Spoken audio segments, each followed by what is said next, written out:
पिता हो तो ऋषभ देव जैसे, जिनके 100 पुत्र हैं और उनमें जो सबसे श्रेष्ठ बड़े हैं ज्येष्ठ पुत्र वो हैं भरत जी, जिनके नाम से इस देश का नाम पड़ा क्या?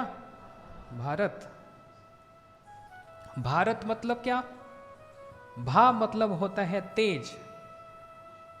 उस तेज में जो रत रहने वाले वो है भारत, है ना? कौन सा तेज? भगवान की भक्ति का। इसकी बहुत बड़ी व्याख्या फिर कभी सुनेंगे। उस तेज में जो रत रहने वाले, मतलब जो भक्ति करने वाले जो व्यक्ति हैं वो इस देश में रहते हैं, वो हैं भारतीय। लेकिन यहां तक सीमित नहीं है। जो जहां जिस देश में जे देशे जहां पर भी रहकर जो भारत, जो उस तेज में रत रहने वाले वो भारत के ही निवासी हैं। भारत एक देश नहीं है बस। है? उस भक्ति में जो अपने मन को लगाने वाले, वास्तव में वो भारत है और वो भारतीय हैं। तो ऋषभ देव जी ने 100 पुत्रों को बुला लिया, बेटा आ जाओ। सबने सोचा आज तो बंटवारा होने वाला, पिताजी ने बुलाया, कोई सीक्रेट मीटिंग है, देखते हैं कौन सा राज्य किसको मिलता है, क्योंकि ऋषभ देव जी पूरी पृथ्वी के राजा हैं। जब सब आए तो ऋषभ देव जी, पिताजी कह रहे हैं बेटा आओ, अपने जीवन की सारी पूंजी तुमको देना चाहता हूं। सब बड़े खुश हो गए, अरे वाह आज तो बस देखते हैं क्या क्या मिलता है। तो पिताजी दे दीजिए पूंजी।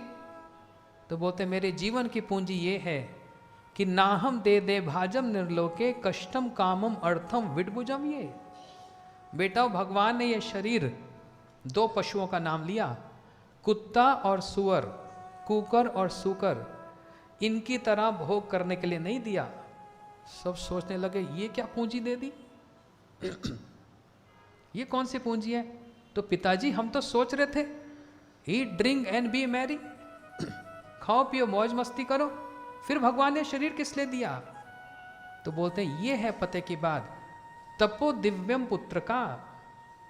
भगवान ने हमको ये शरीर दिया है उनका भजन करने के लिए, अनुकूल भाव से उनका भजन करने के लिए, कृष्णानुशीलनम करने के लिए, ये इस कारण से दिया है। लेकिन पिताजी ये भजन वजन, ये भक्ति, इसको भी तो कहीं से सीखना पड़ता है, कौन सिखाएगा। तो ऋषभ देव जी ने कह दिया महंत सेवम द्वारम अहिर्विमुक्तम तमो द्वारम योषिति संगी संगम। बेटा साधुओं की सेवा करो तो मुक्ति का द्वार अपने आप खुल जाएगा। एयरपोर्ट गए ना सब लोग, दरवाजा खोलना पड़ता है, जैसे अंदर गए अपने आप खुल जाता है। महंत सेवम द्वारम, भगवान के भक्तों की सेवा करोगे तो मुक्ति का द्वार, भक्ति का द्वार अपने आप खुल गया, है ना। मुक्ति चाहता है कोई? कौन चाहते हैं मुक्ति, बताना। आप सब लोग मुक्ति चाहते हो? ये हमारे भक्त लोग, आप लोग मुक्ति नहीं चाहते भाई? नहीं चाहते? अच्छा, भक्त भी मुक्ति चाहता है। मुक्ति का मतलब क्या है?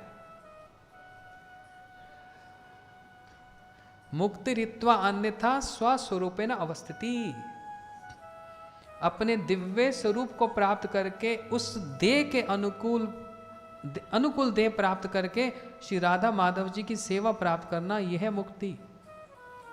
तो साधु की सेवा करोगे तो ये द्वार अपने आप खुल जाएगा, और साधारण कर्मियों की सेवा करोगे, विषयों की सेवा करोगे तो नरक का द्वार भी अपने आप खुलेगा। पिताजी इतना सब तो बता दिया, अब ये तो बताओ वो साधु देखने में कैसा होता है? बोलते हैं हाँ, लक्षणों से पता लगता है। महंत सेवम द्वारम अहिर्विमुक्तम तोम द्वारम योषिति संगी संगम। तो बोलते हैं वो महंतों का, साधु का स्वभाव कैसा है? महंतस्ते समचित्त प्रशांत सुहृद साधवये, वो समचित्त होते हैं, प्रशांत होते हैं, सबके सुहृद होते हैं और साधु स्वभाव के होते हैं। पिताजी ये वाले गुण तो सोशल वर्कर में भी दिखते हैं।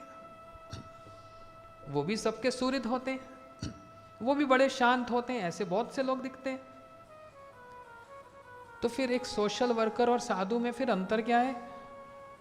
बड़ी अच्छी बात कही।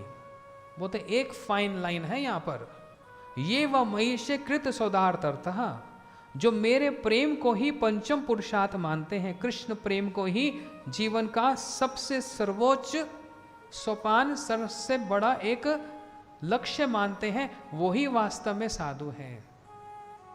इसलिए पिता हो तो ऋषभ देव जैसे, जननी